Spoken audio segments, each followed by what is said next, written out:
thank you so much for spending time with us and talking about the Philippine dynamic growth story.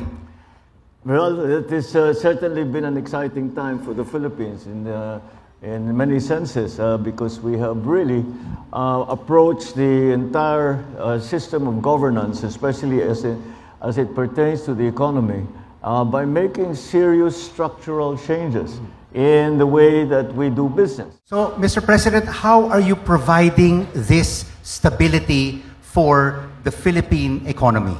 For the Philippine economy, what we have tried to do, of course, is that, in my view, one of the most important elements of that, well, political stability, of course, is at the very heart of it.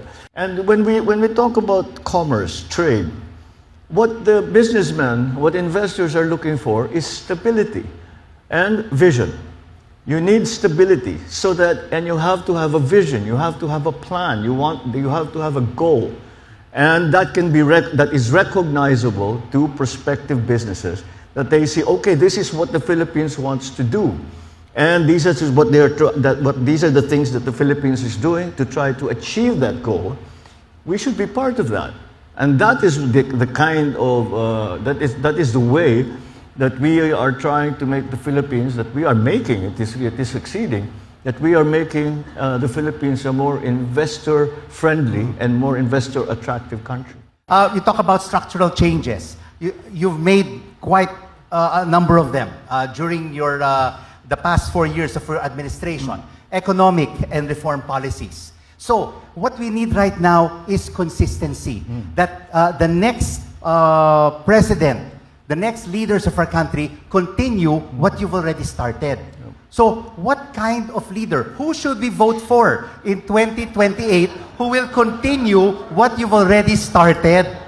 Maybe you can give us a hint, Mr. President. Well, number one, somebody who understands economics.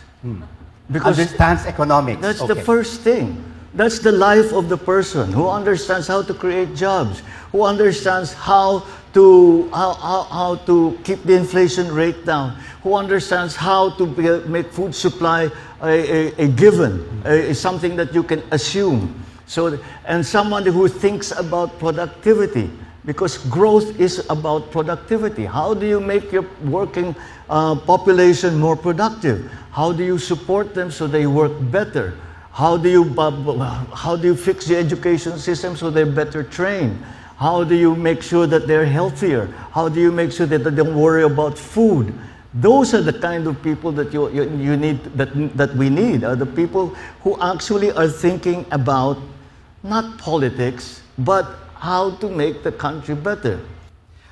Focusing now on ASEAN, Mr. President, the Philippines is chair, yes, and the theme is navigating our future. From your perspective, what does together mean in terms of practical economic terms? All right. Well, it's rooted in the recognition, the understanding, and the commitment to ASEAN centrality. And that is very, very important. That we have to work in many ways. We must work as one. I think we share the aspiration, all member states share the aspiration that ASEAN should return to its old role of being a global economic driver.